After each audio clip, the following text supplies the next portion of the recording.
Still 90% rape cases are unregistered. मतलब लोग, जैसे कि हमने पहले भी बात किया है कि लड़कियां अपने शेल से बाहर निकल के नहीं आ पाती है, करेज नहीं जुटा पाती है।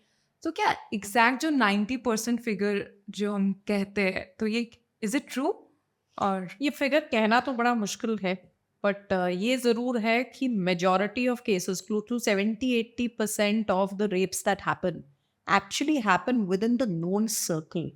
आपके अपने आसपास के लोग ही हैं जो वो रेप कर रहे हैं। आपके पिताजी, आपके भाई, आपके कज़न, चाचा, मामा, ताया का लड़का, बाजू में रहने वाला नेबर, आपके साथ पढ़ता हुआ स्टूडेंट। स्टूडेंट, आपका टीचर। ये सारे केसेस के कारण क्या होता है, क्योंकि वो आपके समाज के लोग हैं, तो ये केसेस रिपोर्ट नहीं होते, क्योंकि ये बात घर के घर में रह जाती है, उसको कोई बोलता नहीं है इसके बारे में। वही चीज़ चेंज करना है, उनको बोलना चाहिए, क्योंकि उनको रोकना है। But majority of cases go unreported because they are people you know. That needs to stop. So, like, ma'am, for example, if a girl has faced this issue in her family, like, for example, if she is like 8 years or 10 years old, but that time she is having fear कि मतलब अपने parents को नहीं बता सक रही है या डर रही है किसी रीज़न की वजह से। बट आफ्टर सम ईयर्स, जैसे कि आपने कहा कि प्रॉपर एजुकेशन बहुत ज़रूरी है, उसके बाद अवेयरनेस आ जाता है, then girl has to speak for themselves. Like, for example, in her 18 or 20s, she somehow managed to just speak for herself. So अगर वो 10 years बाद ये मुद्दा उठाती है, so is it relevant to speak that time? It और is relevant to speak anytime, but it is best to speak when it happens. And I think it is also parents' responsibility to monitor your child. Because ऐसा हो नहीं सकता कि एक बच्चे के साथ रेप हुआ हो या मोलेस्टेशन हुआ हो और उसके बिहेवियर पैटर्न में चेंज ना हो। आपने क्लोजली मॉनिटर करना है। बच्चा खिंचा-खिंचा रहेगा, बात नहीं करेगा, डरा रहेगा।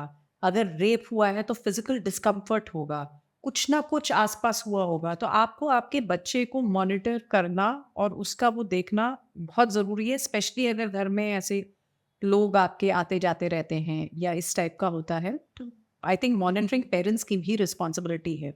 पर कब बोलना चाहिए? तुरंत बोलना चाहिए, बेस्ट सिचुएशन है। नहीं बोला तो जब हिम्मत आए तब तो ज़रूर बोलें। स्पेशली ये आज, इम्पोर्टेंट है, ताकि स्पेशली लोगों को पता लगे। वो उमर भर तो कम से कम फ्री बर्ड के जैसे ना घूमे जिसने गलत किया। हाँ, ये सवाल मैंने इसलिए पूछा क्योंकि बहुत लड़कियां ऐसी भी होती है, जैसे अभी बहुत ज़्यादा अवेयरनेस हो चुका है, सोशल मीडिया, जैसे आपने कहा था, सोशल मीडिया प्लेटफॉर्म्स भी बन चुके हैं। उनके साथ अभी जो लड़की काफ़ी उन्हें आइडिया हो चुका होगा, बट उनके साथ पास्ट में हुआ होगा, तो तो शायद हमारा मी आप टू मूवमेंट वही था, एक तरीके से रेप नहीं भी हुआ तो सेक्सुअल हरासमेंट के ऊपर था। मी टू में कितने सारे लोग बाद में आके बोले हैं कि उनके साथ हुआ है, और हमारे कुछ मंत्री भी हैं जो सिटिंग कैबिनेट में थे, जी। मीडिया से रिलेटेड भी थे, और they lost the position also. I think that is a very, very important step that the government took, and such cases are coming. और अभी रीसेंट केसेस में केरला में हेमा कमेटी फॉर्म हुई है, मूवीज केरला फिल्म कमेटी के उसमें, and there are so many people there talking about molestations and misconducts which happened 10-10 साल पुरानी बातें कह रहे हैं, पर सामने तो रख रहे हैं। यस। उसके साथ क्या हिम्मत बढ़ रही है? आज जिसके साथ गलत हुआ, कम से कम उसको तो हिम्मत बढ़ रही है बोलने की। अगर वो बोल सकती है तो मैं तो अभी बोल सकती हूँ ना।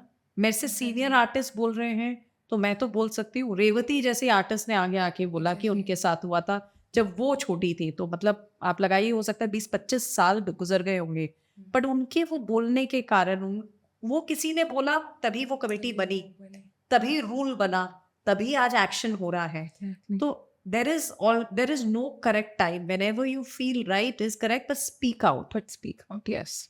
That is very important.